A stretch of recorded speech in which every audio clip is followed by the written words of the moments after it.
नमस्ते दोस्तों, सुनहरी सीख में आपका स्वागत है। यहाँ हर वीडियो में मैं आपके लिए लाऊंगा दिल को छू जाने वाली हिंदी कहानियाँ जो सिर्फ सुनने में अच्छी नहीं लगती बल्कि जिंदगी की कुछ अनमोल सीख भी देती है।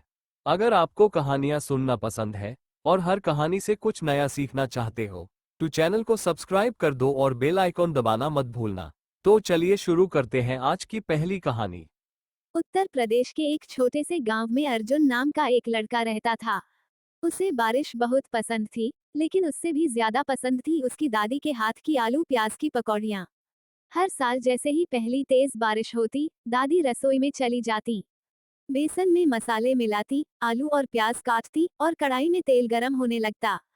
पूरा घर खुशबू से भर जाता। अर्जुन दौड़कर रसोई में पहुंच जाता। दादी, बन गई क्या? दादी मुस्कुराकर कहती, अभी नहीं बेटा, थोड़ा सब्र करो। अच्छी चीजें बनने में समय लगता है। अर्जुन इंतजार करता, लेकिन उसका ध्यान सिर्फ पकौड़ियों पर रहता।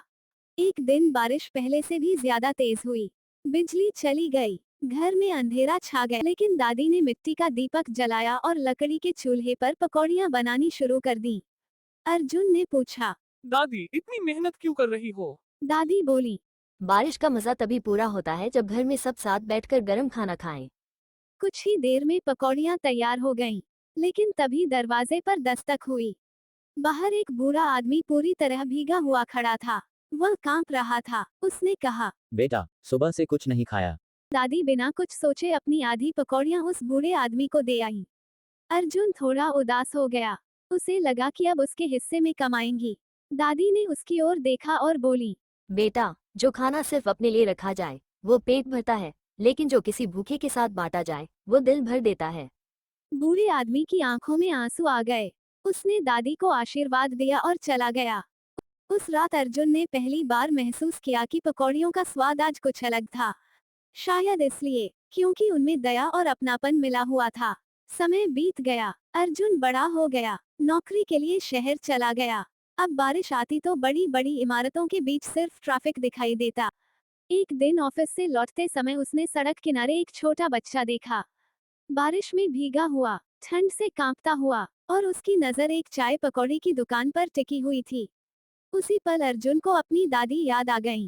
वो तुरंत दुकान पर गया, गर्मा गर्म पकौड़ियाँ और चाय खरीदी, बच्चे के सामने रख दी। बच्चा मुस्कुराया। उस मुस्कान में अर्जुन को अपनी दादी का चेहरा दिखाई दिया। उसे महसूस हुआ, दादी आज भी उसके साथ हैं। हर बारिश में, हर पकौड़ी की खुशबू में, और हर उस इंसान की मुस्कान में जिसे समय पर खाना मिल जाए। उस दिन के बाद अर्जुन ने एक नियम बना लिया, हर बारिश में वह कम से कम एक भूखे इंसान को गर्म खाना जरूर खिलाता। धीरे धीरे उसके दोस्त भी उसके साथ जुड़ गए। कुछ लोग चाय लाने लगे, कुछ पकौड़ियाँ, कुछ कंबल। देखते ही देखते यह एक छोटी सी परंपरा बन गई। लोग कहते थे, बारिश आई है, अर्जुन फिर किसी की मदद करेगा। कई साल बाद अर्जुन अपने गांव लौटा। दादी अब इस दुनिया में नहीं थी, लेकिन रसोई में वही पुरानी कढ़ाई रखी थी। उसने उसी कढ़ाई में पकौड़ियाँ बनाई। पहली प्लेट मंदिर में चढ़ाई, दूसरी अपने पड़ोस के बुजुर्ग को दी, तीसरी बच्चों में बांट दी, और आखिर में खुद बैठकर बारिश देखते हुए चाय और पकौड़ियाँ खाने लगा। उसकी आंखों से आंसू निकल आए। आज पकौड़ियाँ वैसी ही थीं, लेकिन उन्हें बनाने वाले हाथ नहीं थे। तभी उसे दादी की एक बात याद आई, खाने का असली स्वाद मसालों में नहीं, बांटने में होता है। अर्जुन मुस्कुराया। बारिश अब भी हो रही थी, मिट्टी की खुशबू अब भी वैसी ही थी, लेकिन आज उसे समझ आ गया था कि बारिश सिर्फ मौसम नहीं, रिश्तों को फिर से जीने का एक मौका है। गरम खाना कुछ मिनटों की भूख मिटाता है, लेकिन प्यार से बांटा गया खाना पूरी जिंदगी की याद बन जाता है। अगर आपको ये कहानी पसंद आई हो तो इसे अपने दोस्तों और परिवार के साथ जरूर साझा करें।